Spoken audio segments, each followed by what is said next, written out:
On November 14, 1908, behind these walls, deep within Beijing's Forbidden City, a young emperor lies dying. Poisoned by arsenic. His dreams for China shattered. But who betrayed Emperor Guangxu? Could his tragic end be the result of complex palace intrigues rather than because of a single villain? Who was the Emperor Guangxu, the emperor who many believe might have saved China from half a century of chaos and suffering?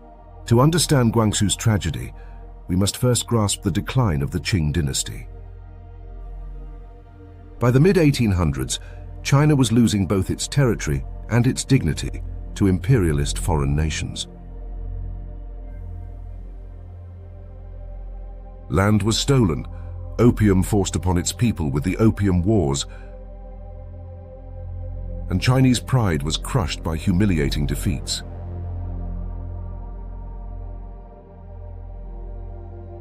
Into this dark era stepped a boy named Zetian, later known as Emperor Guangxu.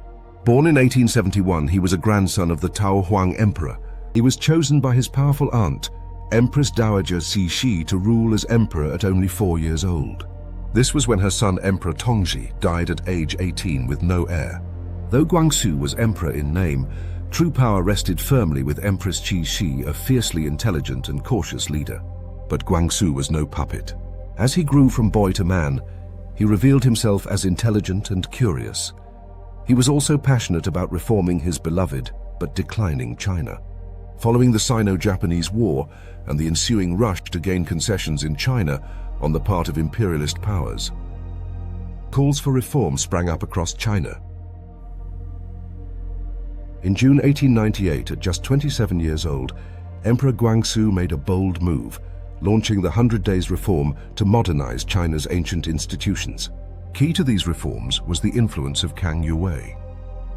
Kang was a visionary scholar who sought radical changes inspired by Western advancements.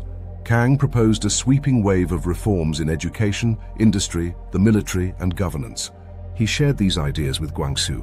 China needed reform, but Guangxu's vision quickly met fierce resistance.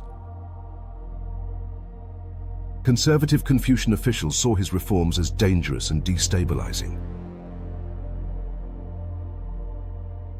Empress Dowager Cixi came back from semi-retirement, alarmed by warnings from conservative advisors about threats to her authority. She even feared physical harm, and so she felt compelled to intervene decisively, backing the conservative side to preserve stability. Cixi halted the reforms and placed Guangxu under careful house arrest. Crucial to this dramatic shift was Yuan Shikai, a powerful general. Yuan initially supported the reforms but ultimately sided with conservatives. Yuan had ambitions of his own and saw Guangxu's fall as a path to greater power for himself. Guangxu never forgave this betrayal. For nearly a decade, Guangxu was under house arrest, moved to a remote, isolated palace within the Forbidden City. He endured continual surveillance and was disrespected and neglected by his so-called servants. In 1900, catastrophe struck China again with the Boxer Rebellion. When foreign powers invaded, Guangxu was forced to flee with the court to distant Xi'an, powerless and humiliated. His beloved concubine and companion Zhen never came with him. In the chaos when the court was fleeing the Forbidden City, Consort Zhen died by mysteriously falling into a palace well. Was this a suicide or was it murder? After returning to Beijing in 1902, tensions between Guangxu and Cixi may have mellowed somewhat. Eyewitnesses like De Ling and her sister, court ladies-in-waiting living at the palace for several years, saw no overt hostility. De Ling observed only the silent tension of a palace still cautious and wary of revolutionary influences. Yet she felt the watchful presence of palace authorities always nearby. There were stories that Guangxu tried to escape at least once from the Forbidden City. But the Forbidden City hides more secrets than it reveals, so we'll never know the depths of Guangxu's suffering. Isolation continued to erode Guangxu's health and spirit. Mysteries surrounding his eventual death in 1908 persist. Was it Cixi or eunuchs fearful of retribution, or possibly Yuan Shikai, anxious to remove a potential threat to his ambitions?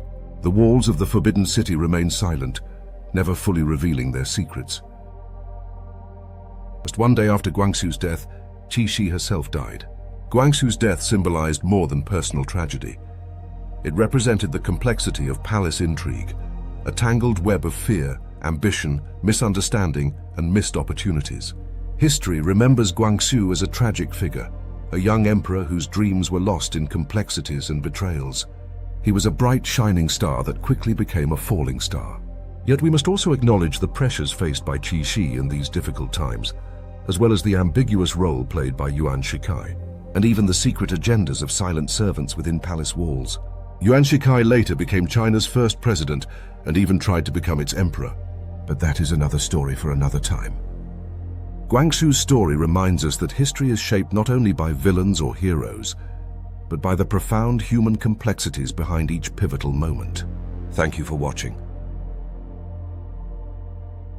Subscribe to explore more stories from China's incredible history.